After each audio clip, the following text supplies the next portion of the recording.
Hello, everyone. Listen, welcome to. I am so excited about this new series we're going to be doing on mental health matters with Marty. I hope everyone is staying safe. Everyone is having a beautiful list in this time before 4th of July. I am excited about this new series that we're going to be doing in the month of July. And getting great buzz about it already. And again, welcome to Mental Health Matters with Marty. Again, my name is Martina Sellers. I am your mental health hygienist. And you know how we like to do it. We want you to speak up, speak out, and live. We don't want you to suffer in silence any longer, y'all, in the shadow of shame. But we want to stop the negative stigma as it pertains to mental health. So that's why we're having these mental health dialogues. I'm on a little bit earlier this time on those of you on the West Coast because I got some strong brothers that I want to introduce to you on the East Coast. And with that, so let's give some people some time. Please like and share this already. Like and share and invite people in. Let me know you are out there, who's out there. As we start going into this time, y'all. We are still in some challenging times, and we don't want you to lose hope and lose doubt about what we're going through. We want you to use wisdom during this time. Yes, the coronavirus has not gone away, but we want you to use wisdom as our state out here in California talk about shutting down and all that. Listen, don't allow that to block you and stop you from what you need to accomplish. There is power that you have right now. We want you to not be stuck. But let's move on, y'all. As I'm so excited to have on here a great colleague now, become a very great friend of mine who has done this amazing book. And I want to introduce him and bring him on. He's been on the show before, none other than Jason T. Mahoney, the motivator. What's going on, Jason? What's going on, Marty? How you doing, man? Good to see you. Good to see you. There we go. I'm about to say, I couldn't hear you at first. How you feeling? Doing good. Just holding down life. Holding down life. How are they treating you out there on the East Coast, brother? It's actually hot today, but they treat me well. Okay, we are still in the midst of June gloom out here in Southern California. I'm loving it because as soon as the 4th of July hits, we're going to be in about 3 months of triple-digit weather. I'm in the desert part of that, so we're excited about it. Listen, Jason, you have this amazing project called 44 Black Men. Mm-hmm. Right. Yes. Talk to us. What is that project all about, and what motivated you to do such a topic as that in the time that we're living in right now? Absolutely. So, interesting enough, this is actually the book. It's actually called Letters to Our Brothers, and it's 44 Black men from across the world, from different socioeconomic status background, married, single, high school diploma, education, no high school, PhD, MD. So it's a lot of diversity of Black men that came together to work on this project. And so this project came about with a personal, what was going on with me. I was had to make some decisions in my career, was just going through some challenging things. And I took a trip to my parents' house in South Carolina to kind of get away from like the chaos, to really just get my mind to help make those decisions. And so I went. So my mom was like, "Well, go take some of your stuff from high school out of our house. You know how we leave stuff in our parents' right. house. She's ready for you to move come out the nest for real. Really go, even though it was already gone for close to 15 years. But she was ready for me to get out the house for real. So I went right. And I found I was going through some high school stuff, and I found this letter that was never opened, and it was written by my pastor, my childhood pastor. And I never opened this letter, and it was almost about 20 years. The letter was almost about 20 years old, and I never opened it. Right. And so I ended up opening the letter, and it was real simple on what he said. And so at that moment in my life, I needed to hear those words. And so I said to myself, if the letters of that letter of that magnitude could really push me, how great would it be for other Black men to hear from other Black men? And so I processed that, and I reached out to a few brothers, talked to them about the idea, and I said, yes, this is good. So then I reached out, and my goal was to have 50 Black men to really write in this book. And so what was interesting, we were at 44.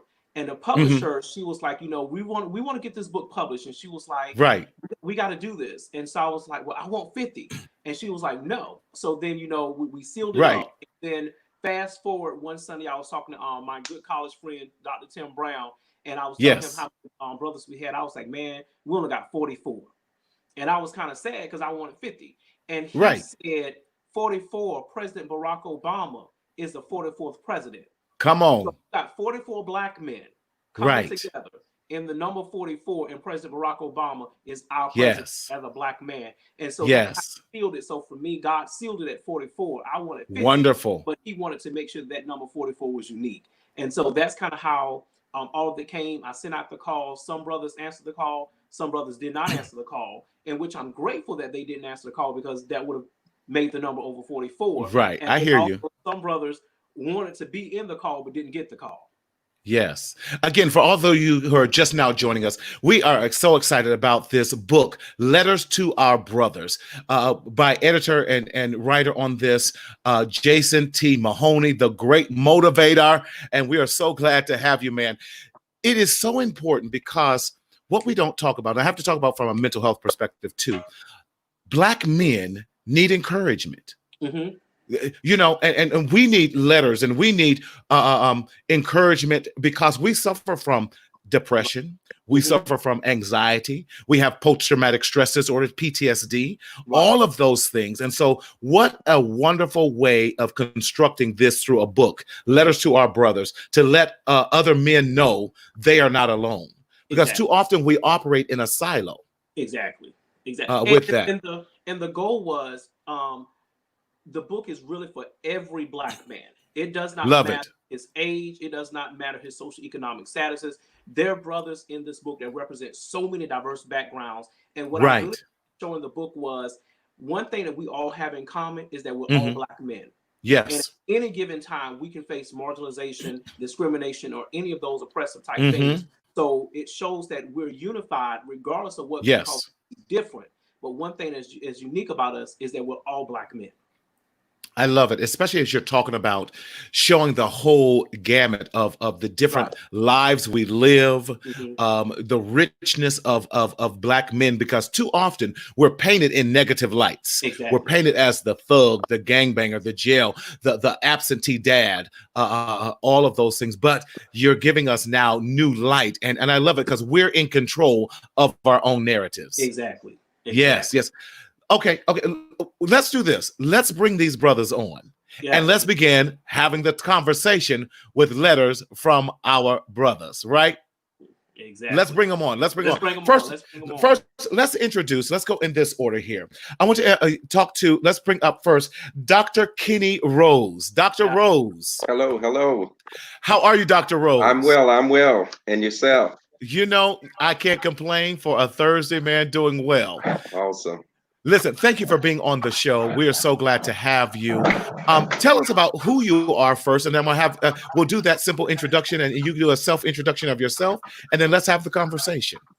Okay, great. I'm Kenny Rose, lifelong resident of Sumter County, 35-year retired educator, 27-year active pastor, very much active in the community here in Sumter, South Carolina. Pastor in Lancaster, pastor and founder of the United Bible Way Church of Lancaster, and just very excited to be a part of this opportunity. JT, one of my former students when he was a student there at Crestwood High School here in Sumter. Okay.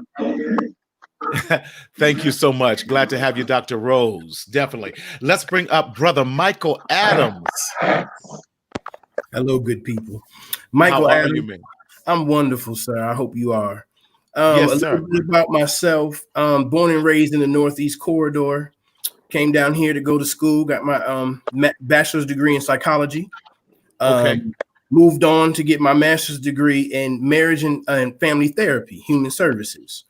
Yes, sir. After that, thanks to my brother Jason Mahoney, I was put on to doing group therapy in a batterers intervention program.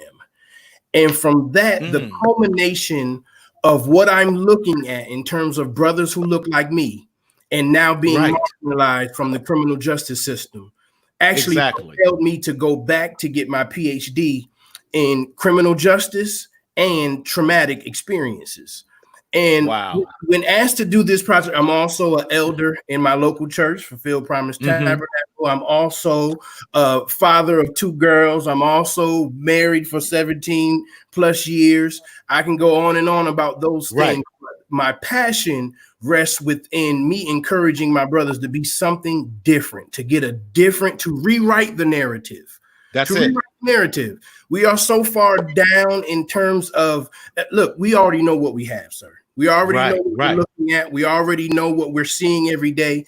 And this is a good opportunity for especially letters to our brothers to promote a new narrative through other people's experiences. And so having said that, man, I'm just blessed to be part of this project. And I love all of these brothers. They all bring something different to the table and something unique. And it also promotes the narrative of who we really are and not what we see on television. Absolutely. Listen, I love that because showing who we are in so many different ways, especially, and I appreciate it because being a Black male therapist, we represent, and please correct me, 1%. Yes. Of the 1%. And so you wonder why we are hesitant about seeking therapy in that, because we don't have people that look like us, who have the same experience as us, who can relate to us and not call us crazy, not call us oppositional defiant, not call us conduct disorder. We're angry because we're depressed. Okay, now you got me into a whole nother thing. And hopefully we'll get into some of that during this conversation, but how can you not have post-traumatic stress, and how can you not be angry when you are overlooked regularly for no reason? You're marginalized for no reason. You become a thug. You become all. We'll talk, man. We got time. I got you. We having some fun on it. We going. Listen, those of you who are whether you just joined us, you need to like, share, get this out. We got some powerful stuff that's happening today, y'all. You don't want to miss this today. I'm excited already. Listen, let's bring in Dr. Brown next. Dr. Brown. Dr. B, how you doing today? Hey, it's a pleasure. It is a pleasure to be among great men. I'm glad to be here. Excellent. Dr. Brown, tell us who you are, what you do, and your reason for joining this amazing project. Well, I am so glad to be on this project, Letters to Our Brothers, with Jason T. Mahoney, my college roommate. I am currently in North Augusta. I also go by the name of Mr. Positivity because I'm always trying to spread positivity and encourage others to also show and spread that positivity in their local community, within their home, within their church, on their job, because I believe that's very important. I'm also working at Insight Family Eye Care with my wife. I'm an optometrist and also an Avon sales representative and team leader. So I help mentor other people in business. I'm also proud to be one of the co-authors to Letters to Our Brothers, and I'm a proud husband and father of two beautiful babies, my son Timothy and my daughter Tyciana. And I'm also involved with our men's leadership ministry at Tabernacle Baptist Church in Augusta, Georgia as well. We're active and trying to help build men, because we know that when we get men right, families are better, churches are better, communities are better. You know, so we constantly try to help build other men, and I'm glad to be on the show, and hopefully we'll talk about some more of that in detail later on. Yes, sir. Look, y'all resumes is too. I'm just Marty. How'd I get on a panel with all y'all brothers? You know, I just do my thing and just move on off the way. Listen, welcome. So I'm so excited. Listen, I'm seeing all the comments. Authoring, thank you. Listen, y'all get on here. This is powerful stuff today. We are changing the narrative by bringing y'all some professional folk. They got PhDs, every bit of the alphabet soup in here, y'all. So listen, whatever you need, we got it right here on this line right here. If we ain't got it, we got a referral. I love it. Okay, listen, Jason, I'm gonna kick it off to you, and you bring in these writers in here with you. When you chose these brothers here, these powerful brothers, you got professors, you got old teachers, you have old college roommates, you got colleagues and all that. Listen, y'all making me almost hate I moved from Midwest and came out here to the West Coast in that. But what what gave you the unction to choose these specific men, and then let's hear their narrative about that as well. Gotcha. So what was interesting is all of these brothers are not afraid, and I think and I always liken to the movie of 12 Years a Slave. And so I remember when the parents was hanging from the tree, and the slaves would get up every morning and they would walk past this brother, and he was hanging out the tree, And every day it was the same concept over and over. They see this black man hanging from the noose, and if he would have slipped, he would end up hanging him, Right. being killed. And every day the slaves will get up. And so when I think about these brothers, I think about these brothers to say, you know what, one of them would have been the one to break that barrier and went and cut the noose down. And so, in other Yes. words, these brothers are not afraid to do what they have to do to make sure that society is where it needs to be. I would say revolutionary Mm-hmm. individuals that's going to go after what they want. And so these brothers are just what I would call powerful brothers. Dr. Rose, when I was in high school, we're not going to tell all my high school stories. But, I'll tell it him. offline. Tell him. but Dr. Rose pushed me. And the reason I admire Dr. Rose is because my high school, he was the only black man that I knew in my high school with a PhD.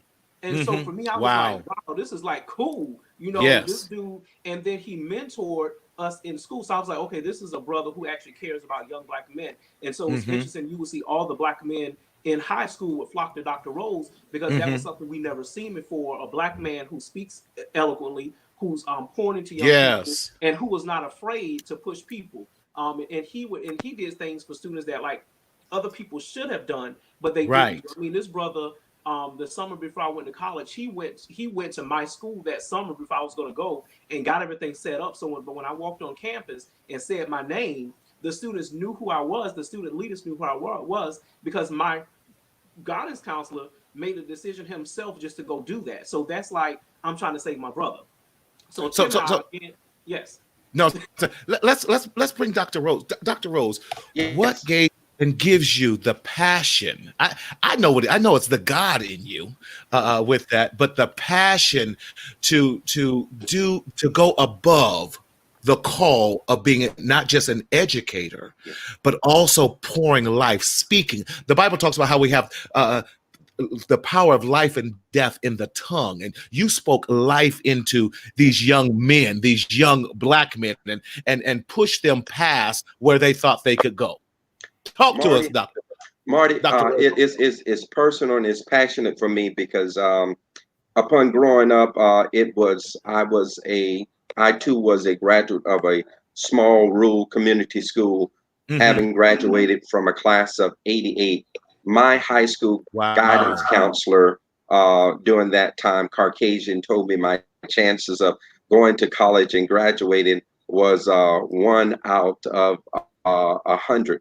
Mind you, my graduating class was 88, and I was number 11.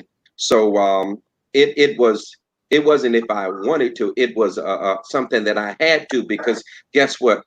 It was already laid out that I would not be successful. So I knew what my background was, and so my point has always been was to push individuals to make life better for them than it was for me. So seeing young brothers, pushing them to the next level to help them to achieve their goals and aspiration, it was a no-brainer. It was a no-brainer. But if I could just for one moment talk about JT, you often say Jason T. Mahoney, I say JT. JT was a unique student. He would challenge you you weren't just going to say to JT, give a strip as many teachers would and leave it at that. He would challenge you to bring out the best. And I saw what was inside of him. And I said, listen, I got to go the extra mile to make sure, because of the type of student that I knew he was. I wanted to make sure I'd be the forerunner to introduce him before he went to the university that he went to lay the groundwork for him. But he had so much to offer. So, and there are many of them, Marty, if you will, but he was one of the special ones that just had that inner drive to be able to push him. So that coupled with my past experience of a Caucasian telling me my chances of going to college and succeeding was 1 out of 100. So guess what? Whatever I was pushing for me from my past experience. Love that.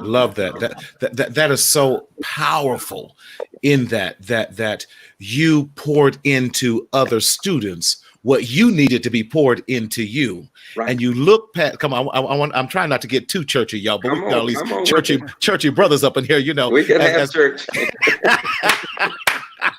We can always have church in there. And that narrative, I believe, is so much like so many other Black men. I love it. Pushing from your past experience. Wow. Yes. Go ahead. Go ahead, Brother Michael. Jump in. Yes. I'm going to tell you why Dr. Rose is necessary. So I went to a Catholic high school that was paid for in the Northeast. My parents paid for that. I had a guidance counselor that was Caucasian too that told us we weren't going to be anything. It was not until my Dr. Rose met me in the Upward Bound program. Wow. Dr. Will said, all of y'all are going to college. I don't care how we do this. Y'all all going to college. You're gonna get through SAT prep. You are going to succeed. You're going to get vouchers to apply for whatever colleges you want to. Now, what's weird to me is Upward Bound was a free program that had Dr. Rose's where I'm from. But my parents paid for a quality education where people were supposed to be catapulting us to our destiny from there. Wow. Right. The necessity for more Dr. Roses now meets us where we are. We don't have a choice when these brothers come into these groups that are telling me they ain't gonna make it, or I don't know how this is going to pan out, or I got criminal charges now. I take no shorts on that. Your road is further, but you can still go. That's right. And here's how. See, we need the Dr. Rose to say the here's how. Nobody has told us that you will be and do until we met who God placed in our lives. Come on. When he put the person in our lives, that is what sparked us to be different. Now it's our jobs as the 44 and as the ones who feel like we need to be and do to inspire those who are not. Because there's more of us without a Dr. Rose than with.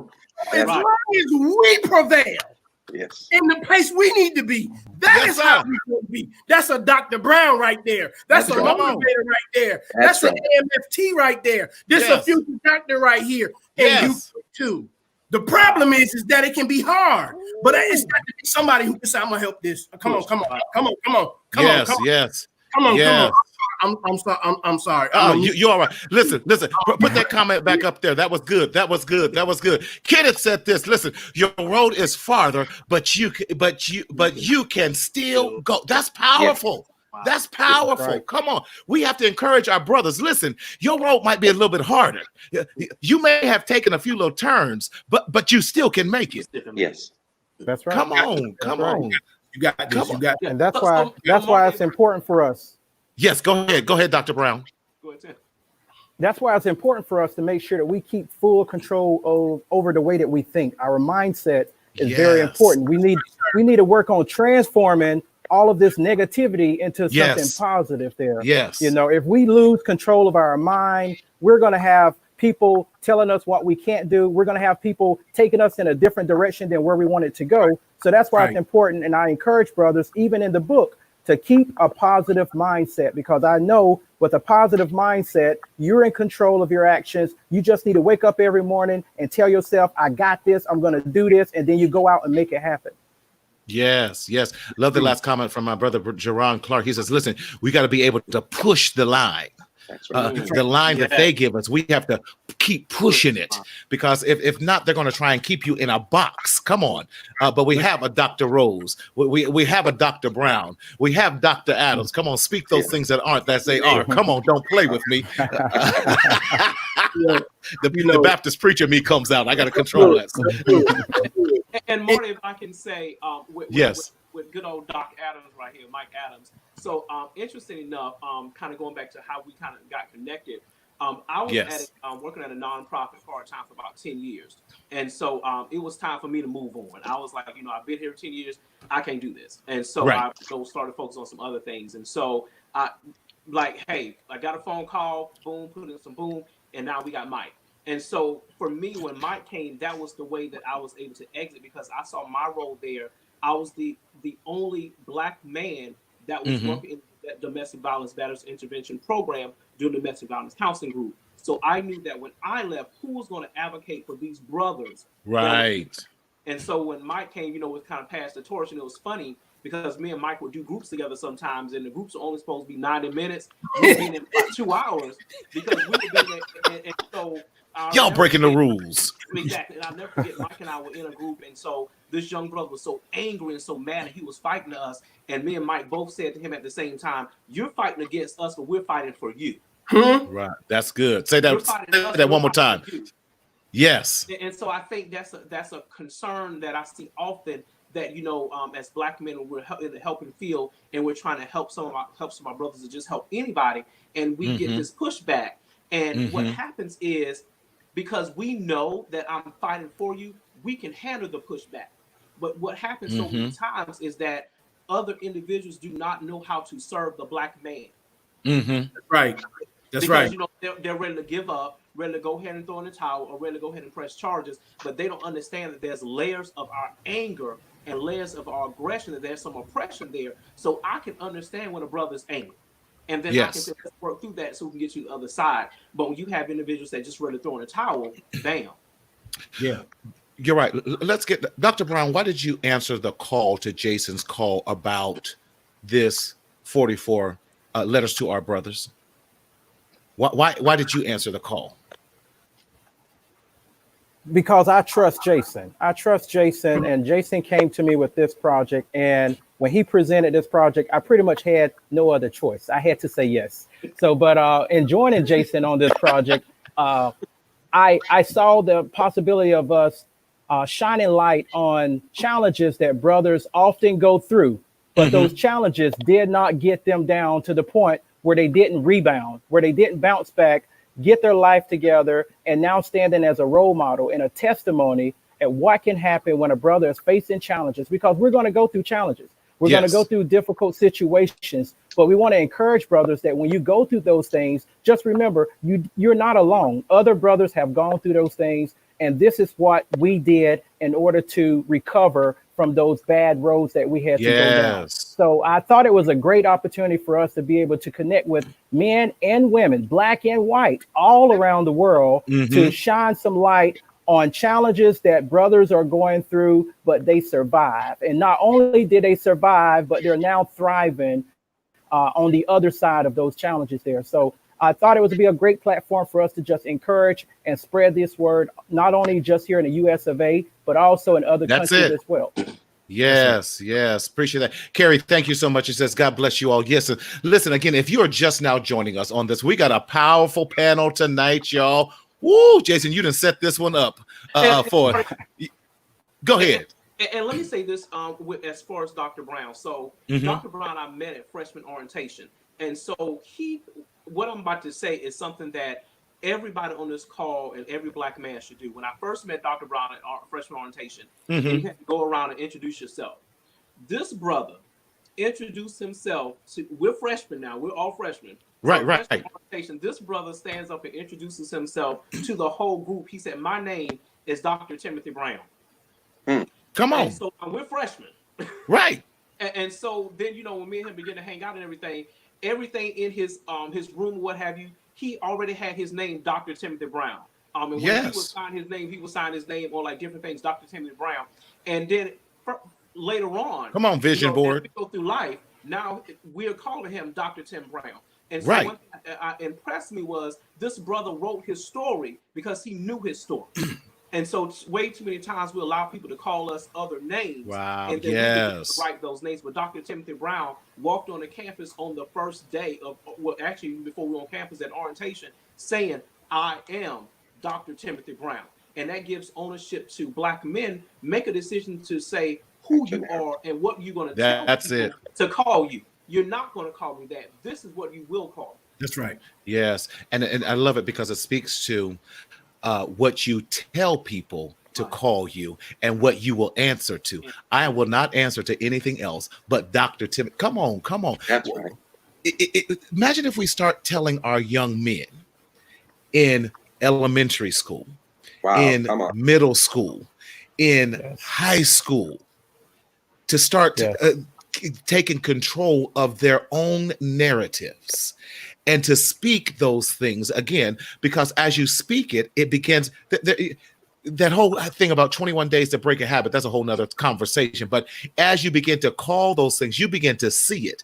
As you write it now you're impressing it in your brain with that as well. So you begin to live those things out because you start living like a doctor. You begin to think like a doctor. You begin to act like a doctor. Come on, I tell them all the time that Christ was a cognitive behavioral therapist, but they don't believe me because he said, well, as a man thinketh, so is he. Yeah. So is he. True. In that, Michael, talk to us. Excuse me, Dr. Adams. I'm sorry, my apologies, Dr. Adams. Since we call him those things, what gave you the inkling to even accept? I know, Jason, you got to accept Jason's invite and call. He kind of almost bullied you, but some of us need a little strong arming. That's open therapy for everyone. Yes. So what made you answer his call, and what did your desire out of this book? Go ahead. So for me, it was because Jason had the idea to have the different perspectives piled into one book. I automatically was like, okay, so I get a chance to speak my piece on this. Right. Now, here's the thing with perspectives. Perspectives can change people's outcomes. Yes, they can. So for me, the biggest piece was about imagery. Like Dr. Brown said, it's about the mind. To me, it's about imagery. Now, I'm not going to confirm or deny whether I like these statues coming down. I personally think we need to see some other stuff happening beside that. But I get it because the imagery is we've built a statue to someone we idolize who has a knee on your neck.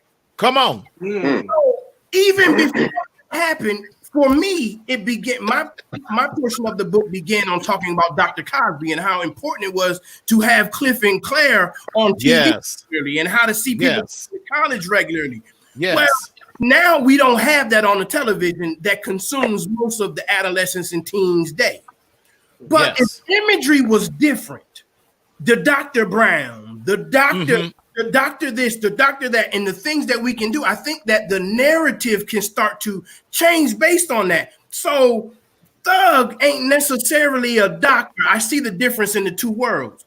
For me, it was to express what is to be seen from we as a people, and how that can empower kids that look at it. Look, do you think, now I'm going somewhere, y'all forgive Go ahead. me. Do you think that people who are Jewish doctors, children don't already know that they're going to be a Jewish doctor? You don't have to talk about it because you see it every day. Right. That he get up, he has the little bag, he goes here, he answers call, he's on call this weekend. All those different things are seen. So we don't even have to talk about it necessarily. It's what we see. And having seen that, I know what I'm going to be anyway. And the problem becomes when somebody deviates from that. Whole nother conversation. Whole nother conversation. Right. You've deviated from the family plan. Come on, man. When you deviate from the norm, the problem is that our norm is not seen regularly. The norm is given to us from a biased party. Our norm is given to us in imagery from someone who's already biased. Right. We've been forced to believe that. So we see that on TV. It doesn't matter what happens in the home because I idolize what's on TV, so I'll go that way. The problem is that we've called it's become an imbalance, and it always has been. And look, that's the way it was systematically meant to be. Now it's time for the narrative to be changed. Now is the time for the narrative to be changed. So in a nutshell, I know I went off on the rails. You all right. He said it, he didn't have to bully me or twist my arm too hard, because anywhere that there's positivity for my people, I'm in the middle of it. I love it. Can you pull up the comment from Stephen Dolphin? I love it. Yes. Stephen Dolphin has these amazing twins, and they go to Brown University. So you, come on. See, that's my best friend. You know, we've been knowing him. He said, and he talks about this. This is why it's so important to continue to reinforce that positive message in our young Black boys and young men very early. That's why we did what we did for he and his wife strategically decided to Could they afford a larger house? Sure. Could they afford all the fancy cars? Sure. But they said, we are going to make this sacrifice and pour into our boys to put them in the best private schools that we can. Wow. So they get the best education. These boys are now, I'm so proud of them with it. And now before they even went to Brown and stepped foot on Brown, Dad had already started branding them. For when they walked on campus, they already knew who they were. Wow. Yeah, these boys had 4.4 GPAs and all of that. I need you to rewind it, sir. They already knew what? Who they were. They already know who they were. Who is doing that for our children? Yes. They already knew who they were. Yes. We have to send that in these kids. We got to push this in their minds. They have to know who they are. The problem is when you don't know who you are, you go and let That's it. You're gonna veer off the trajectory that you set. It's gonna veer. They have to know, are we doing that and how? Yes. I love Jerron talking about our norm given to us are bars. Right. We have to change that. They're not bars.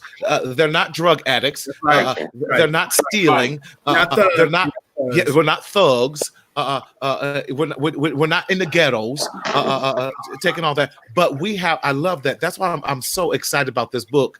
I should have known you a couple years ago, but that's all right. We're gonna have 44 part 2. Letters to Our Brothers Part 2, and I'm jumping in on that one. But I love that, Dr. Brown. You've started a frenzy here, and what we have to do is start telling our kids, calling them doctors, calling them attorneys, calling them business owners, entrepreneurs, all those things, pastors, in those things, so that we're starting to create this great narrative for them as well. Ooh, y'all get me on a roll here.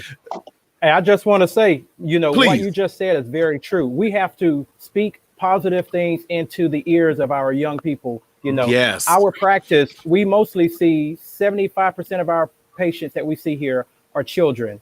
And so every opportunity I get to see a child, I call them our future leaders. I call them our future doctors.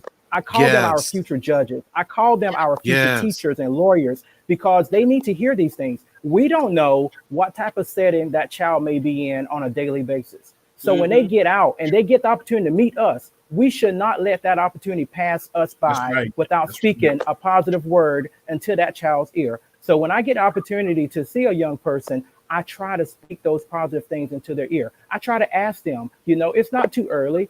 Have you thought about what you want to do in life, who you want to be, where you want to go? And then I give them some suggestions. I let them know you can work for someone, or you can have people working for you. You can be a business owner. You can be an entrepreneur. Just so that they'll know that they have options. And, it's up to each of us to lift as we're climbing. And those young people, that's our future. They're the next generation there. So it's up to us to make sure that we're doing our part and speaking those positive words in their ear and over their life as well when we meet them.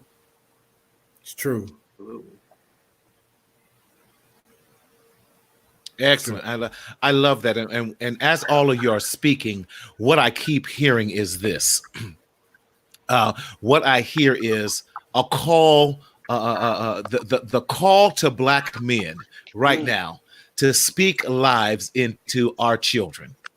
Because statistics already show. Come on, Dr. Adams. You're right with me of this therapy. Statistics already show that when fathers, and I'm going to say it this way, Black fathers are involved in their daughters' lives, how their maths and science scores increase drastically.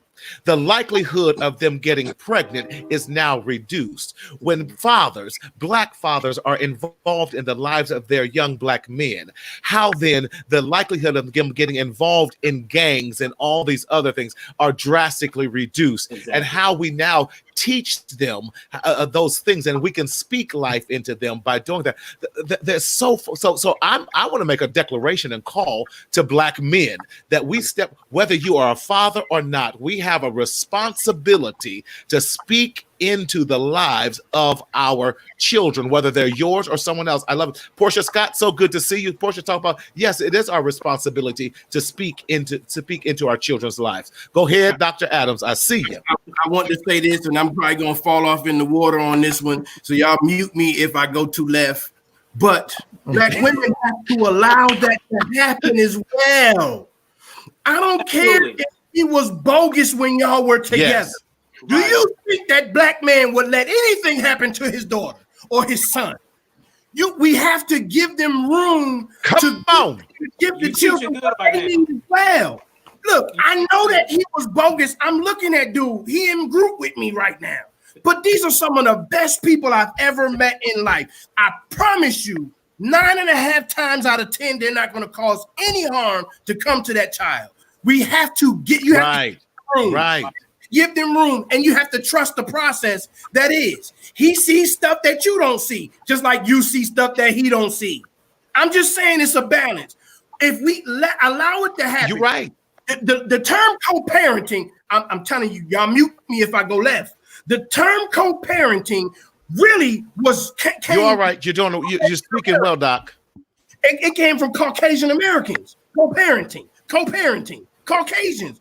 Why is it that we don't co-parent? That's my baby daddy, and I don't fool with him. And now he got another girl. I'm not letting him see this child because she don't need to be around that other. Who cares? At the end of the day, that child and that father need to be connected all the time.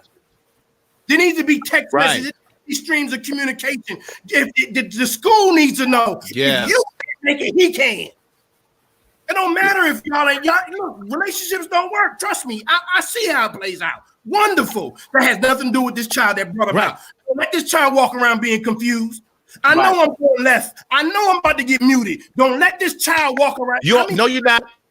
How many times have they come into our group and said, she won't let me see him? She won't let me see her. It's that I don't understand. Now she's saying that if I come, they're going to do it. I don't look, man, who going to be confused at the end of the day? The child. The child.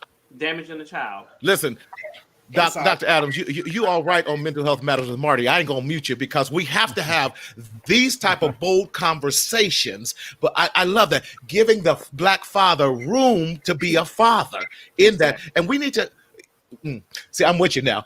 My goal is, I think we have to partner with the black church and create programs because 50% plus are already broken homes. So we can no longer turn our backs on that. Let's start healing the homes, the broken homes and the homes that they're in, and teach this thing of not because co means half. You are a full parent. You are a full parent. Yeah. You're a full father. And do Caucasians have broken homes? These are just questions. These are questions. Do they come from broken homes? No, there just was a relationship that didn't work out. Doc, you killed. Okay. Dr. Rose. This is why Mike and I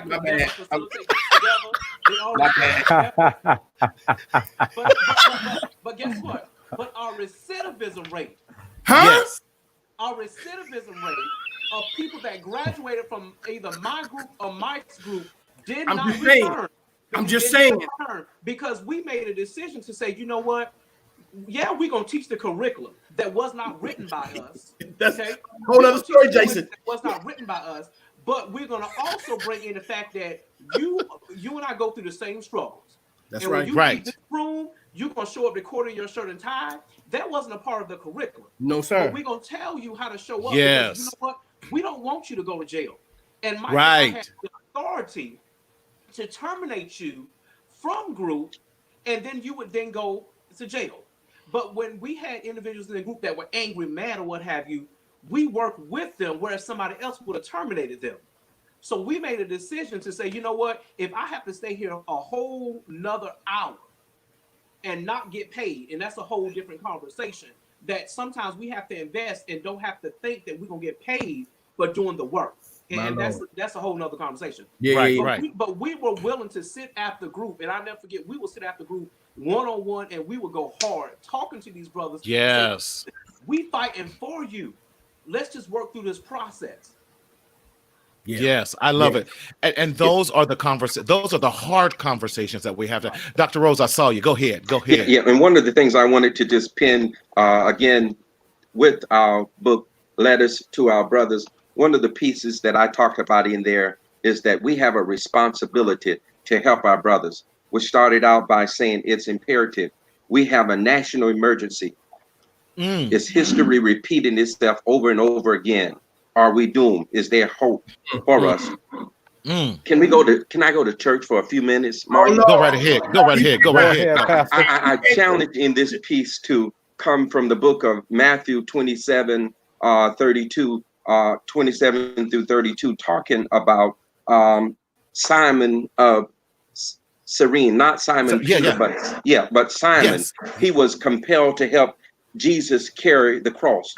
You know, in essence, we start out talking about that the cross was too heavy for Jesus to carry or carry or bear it alone, right? And I go into a dynamics and said that in order to get the full piece, you have to purchase the book. And I start out by saying the Romans began to search through the crowd trying to find somebody to help Jesus carry the cross. Nobody would volunteers. The Jews wouldn't touch it because they were too religious. The Romans wouldn't touch it because they were too proud. The soldiers wouldn't touch it because they were too powerful. The Greeks wouldn't touch it because they were too philosophical. The Asians wouldn't touch it because they were too insecure. The Europeans wouldn't touch it because they were too arrogant.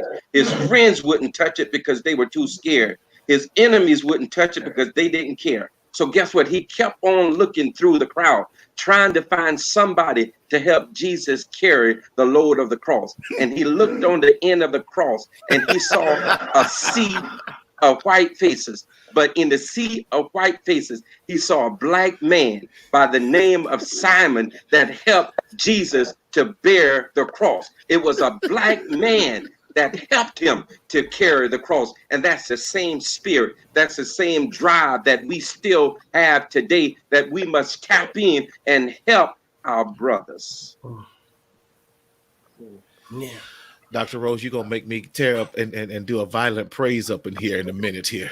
Doc, y'all all right with me. Y'all some heavy hitters. Jason, you just set me up. Dr. Rose. And here's the thing, Dr. Rose, it's always in us. Look at the real stories with the brothers, the little boys that's going to cut white people's lawns and helping old people to the store and running groceries for them. That ain't never changed. That's right. The narrative that paints us changed, but who we are never changed. Now it's time for us to make sure that it awakens in who we really are. It's really saying, oh yeah, will a black dude rob you? Sure, as quick as a white dude to rob you. I'm not talking about them. That's statistics. Crime happens in proximity to the people. Black on black crime, we're going to feel that while we in here too. Crime happens in proximity to where you live. Right. White on white crime happens in white neighborhoods. Yes. This has nothing to do with that. Right. Who we are giving people. Who we are loving people. We've always been that. It's the narrative that portrays us as something else. We always been bearing other people's crosses. You know, when your grandmama and them was taking in cousins and people on the street because the mama was caught out on drugs. That's the spirit that in which we come from. You know, the people that when you short in line on change and they make sure you have money to pay for them groceries. That's where we come from. We come from people who threw rent parties to make sure you had them. That's who we always have been. But who we've been portrayed as from people who see us on the outside is something different. We've always looked out for one another. We've always made sure we each had. Come on, Dr. Rose, you know how this go. If I'm growing tomatoes, I can't say that. Come on. If I'm growing tomatoes and you grow cucumbers, you'll always have tomatoes. I always have cucumbers. That's right. That's who we are. We had our own social constructs that to make sure that we did not go hungry. We made sure that our kids always had clothes were on their back, whether they were, I can't wear this anymore, but they're still in good shape. I know your kids. That's right. That's right. And we have to get back to that by control. That's why I'm so excited about this book, y'all, about controlling our own narratives. And we have to, those who have the pen has control of the history because you're writing your own history. We got to put it in that way and then read it to our brothers. teach it to our brothers, text it to our brothers, put it in Snapchat to our brothers, whatever it takes. Put it in Twitter and Tweaker. It doesn't even matter, but just long as they get it somehow. That's right. Okay, y'all, listen. We about to conclude because y'all gonna have me shout. I'm gonna have to pass an offering tray here in a minute.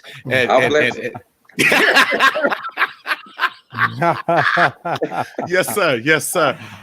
Listen, I've been so blessed by all of you brothers with that. Jason, I'm honored that you would share these powerful men that have affected your life in such a way with me on my platform here. And this is not going to be the end of things because y'all, we got to take this on the road or something. I don't know. But the comments tonight have been nothing but a fire on here, and everyone's been commenting in here and everything. I love it. Stephen Dolphin talks about we need our Black Wall Street back. Conclude. Someone said conclude. Say it ain't so. Yes, it is so. I get it, y'all. How can we buy this book? Because we need to get this in the hands of everybody. Thank you, Portia. It has been a powerful conversation. How can we buy this book? Where do we get this book from?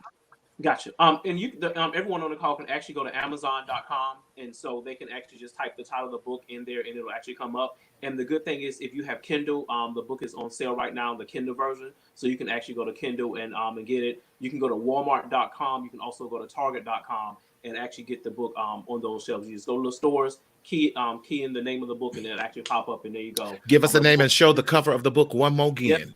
Yep. Mm-hmm. Letters to Our Brothers. Yes. You listen, I need everyone, as you like and share this, to get this book, y'all. It is a must. Thank you, Dron. See again, buying the book ASAP, y'all. Come on. I need some more folk to talk about they going to buy it. Tim, this is my childhood friend. I am thankful to hear all of your perspectives on these issues. Thank you for this conversation. Listen, I appreciate you, Tim. Give my love to Jan as well, y'all. This has been absolutely amazing with this. Listen, let's have some closing thoughts in here.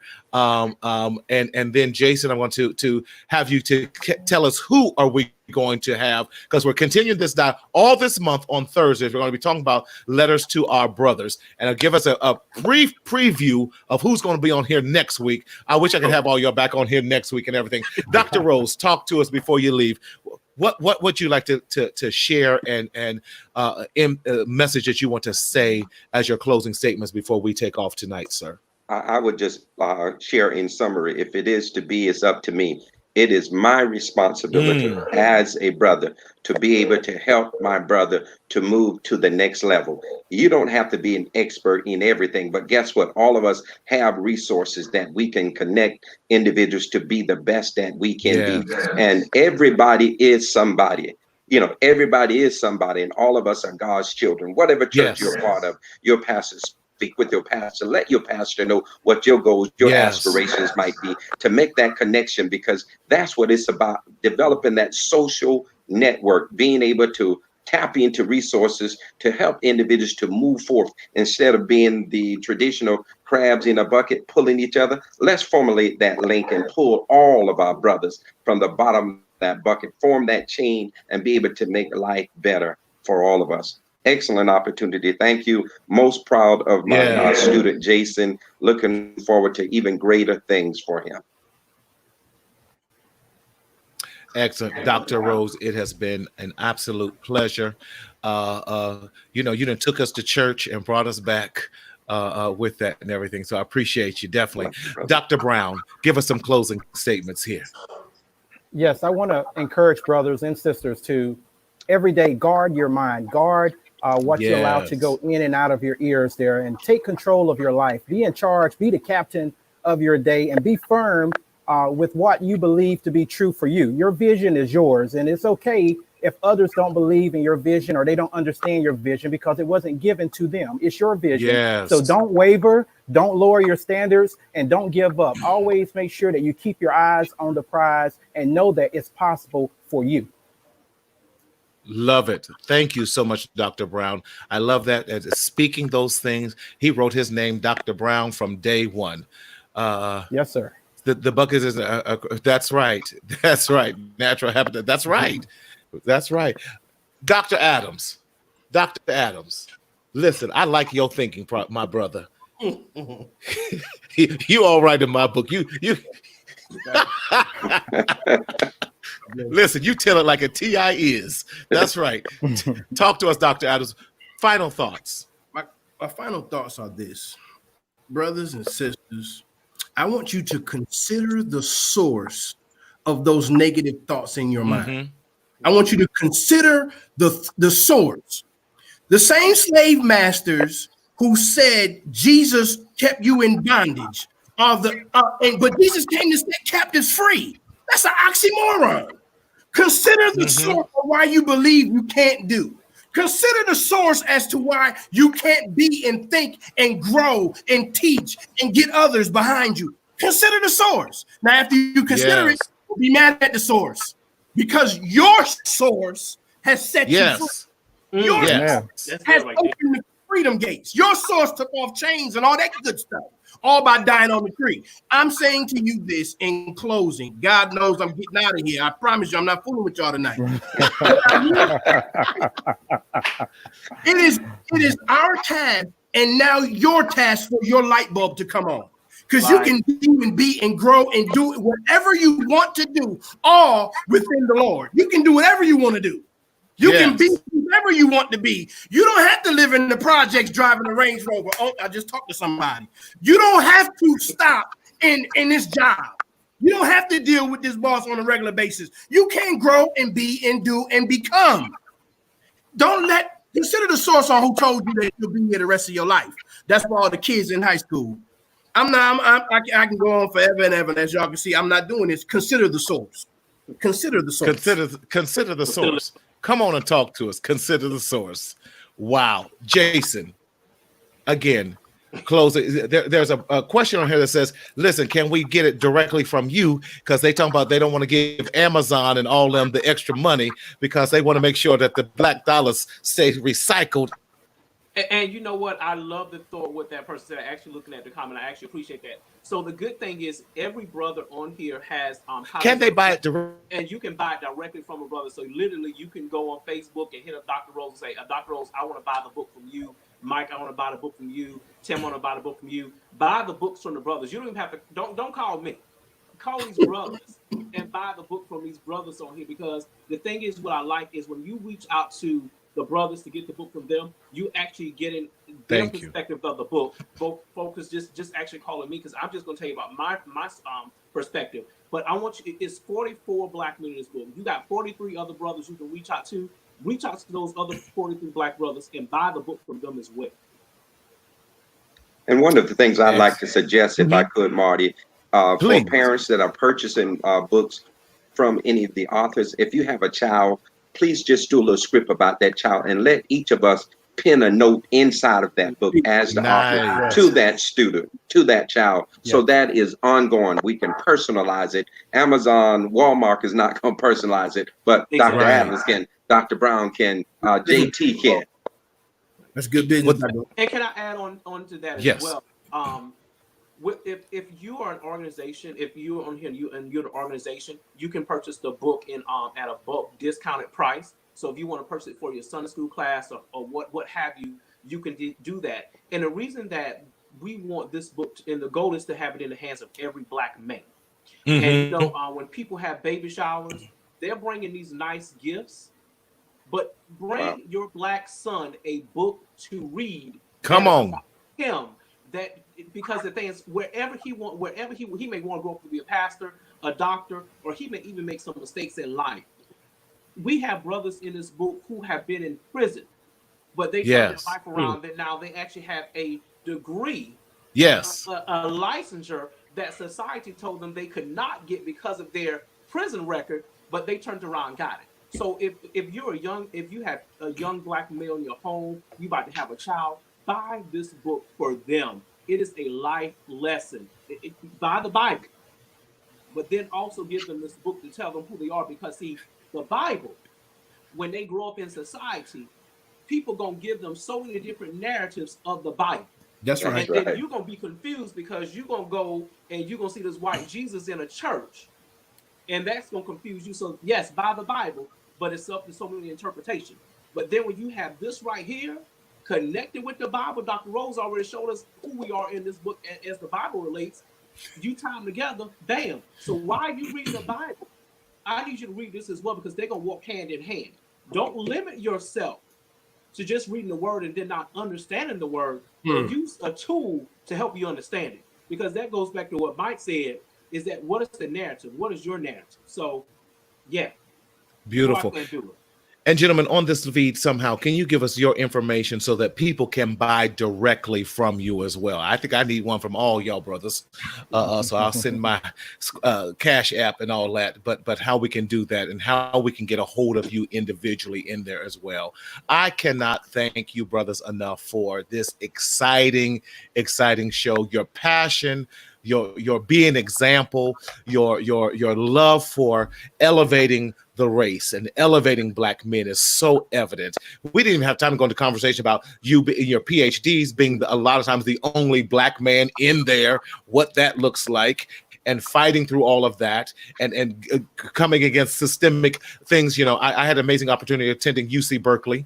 So, what that looks like and everything. So, but I just praise God for each and every one of you. Listen, y'all, you got to get this book, Letters from Our Brothers, to Our Brothers. Yes. And make sure you get that and everything. Again, thank you, gentlemen, so much for coming on. I'm honored that you all would join me on Mental Health Matters with Marty here. And thank you again so much for joining us. Listen, y'all, again, this has been an exciting show. Please like, share, host a party, a watch party.